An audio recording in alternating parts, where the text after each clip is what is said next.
நம்ம இப்போது chicken chips செய்யலாம் வாங்க. அதுக்கு தேவையான பொருள்: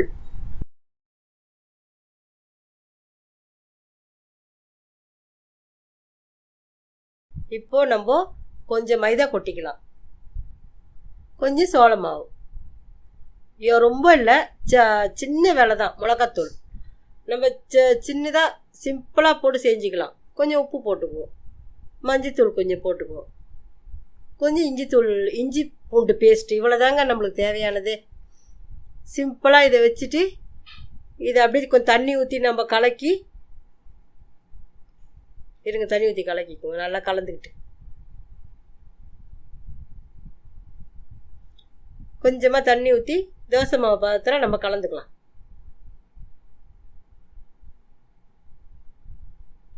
நல்லா தோசை மாவு பழத்தை கலந்துட்டோம். கடாயை வச்சு எண்ணெய் ஊற்றி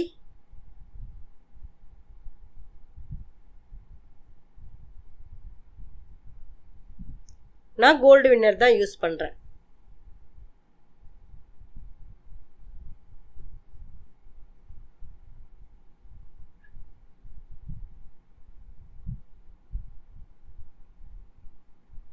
எண்ணெய் காஞ்சதும் சிக்கனை எடுத்து சிக்கனை நல்லா மெல்லீஸாக அழகாக விரல் கணத்துக்கு சூப்பராக வெட்டிக்குங்க. வெட்டி கழுவி வாஷ் பண்ணி வச்சுருக்கேன். அதை அப்படியே இதில் துவச்சி எண்ணெயில் போட்டுருங்க.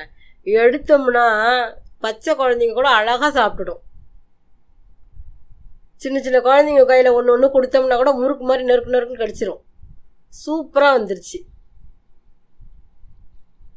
நீங்கள் இந்த மாதிரி ஒரு முறை பொரிச்சு பாருங்களேன்.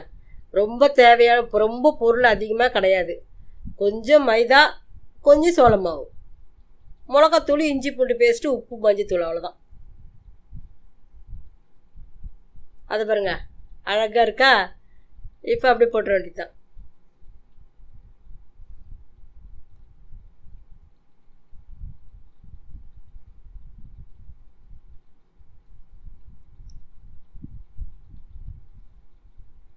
சூப்பராக ஆயிடுச்சு.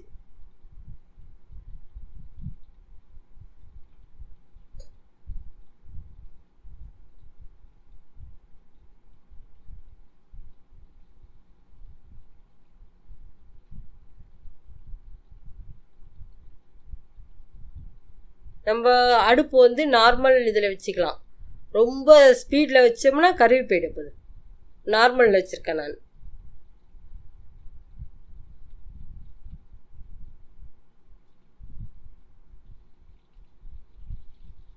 அதை பாருங்க நல்லா மொறுன்னு வந்துடுச்சு.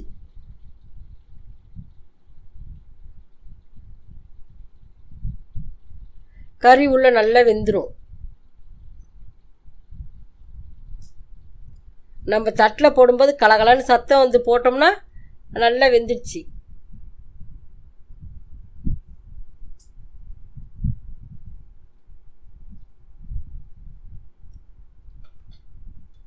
பொரிச்சு எடுத்தது தாங்க மிச்சம்.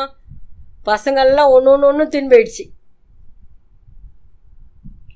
நல்லா டேஸ்ட்டாக இருக்குன்னு சொல்லிட்டு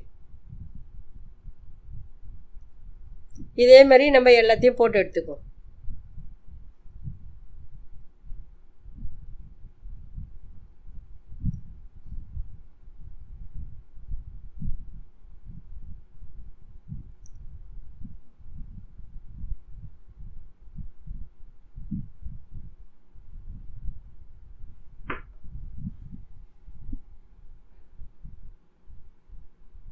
இந்த மாதிரி எல்லாத்தையும் அழகாக போட்டு எடுத்துக்க வேண்டியது தான். ரொம்ப நேரம் கூட ஆகாது, சிம்பிளாக முடிஞ்சிடும். நம்ம சாம்பார் வச்சுட்டு கறி இந்த மாதிரி வச்சு சாப்பிட்டோம்னா சூப்பராக இருக்கும்.